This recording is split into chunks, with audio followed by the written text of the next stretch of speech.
This is TCL 40SE, and today I would like to show how you can download and install the Opera browser on it.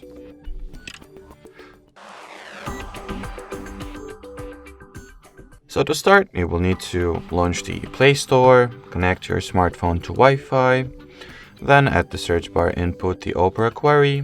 Once the needed app is found, tap at the install button and wait for the Opera to be downloaded and installed respectively.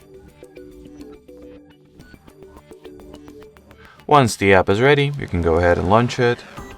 While opening Opera for the first time, you will need to perform a simple setup. So firstly, tap the continue button, then decide if you would like to enable notifications or not, or perhaps you would like to set Opera as your default browser.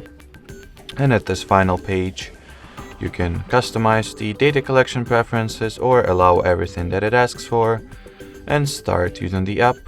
Alrighty, so that'll be it for this video. Thanks for watching, thanks for your attention, and bye bye.